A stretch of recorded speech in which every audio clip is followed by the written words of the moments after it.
இது 100 நாள் வேலைவாய்ப்பு திட்டம் நீக்கப்படலை, 125 நாளாக ஆக்கப்பட்டு இருக்கிறது. அதில் பெண்கள் தான் அதிகமாக பலனடைந்து கொண்டு இருக்கிறார்கள்.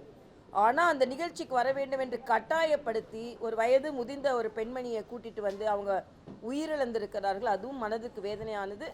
339 இடத்துல இந்த நிகழ்ச்சி நடத்தணும் அப்படின்னு பேர் சொல்கிறாங்களே தவிர பொதுமக்களுக்கு அதில் விருப்பம் இல்லை. ஏன்னா பொதுமக்களுக்கு நன்றாக தெரியும், இந்த 100 நாள் என்பது 125 நாளாக விரிவுபடுத்தப்பட்டு இருக்கிறது. பொய் சொல்லியே அரசியல் நடத்த வேண்டும் என்று தமிழக முதலமைச்சர் நினைத்து கொண்டிருக்கிறார். அந்த பொய்யை இப்பொழுது சொல்லிக் கொண்டிருக்கிறார்கள் என்பதுதான். பெண்களை பொறுத்த மட்டில் பாஜக 33% இடஒதுக்கீடை கொடுக்கிறது நிர்வாகத்தில். அதனால்தான் எங்களை போன்றவர்களெல்லாம் மேலே வர முடிந்தது.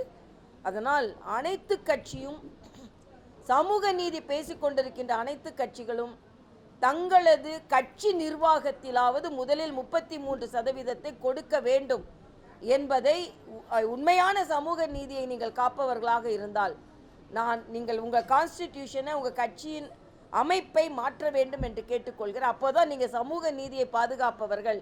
ஏன்னா எங்கள் கட்சியில் 10 பேருக்கு நிர்வாகத்தில் இருந்திருந்தால் அதில் 3 பேர் பெண்களாக இருக்க வேண்டும். அந்த 10ல் ஒருவர் எஸ்சியாக இருக்கணும், எஸ்டியாக இருக்கணும். ஆக இந்த அளவுக்கு கான்ஸ்டிடியூஷனில் சமூக நீதியை நாங்கள் பாதுகாத்து வருகிறோம். எந்த கட்சியிலையும் இந்த இடஒதுக்கீடு பெண்களுக்கு கிடையாது.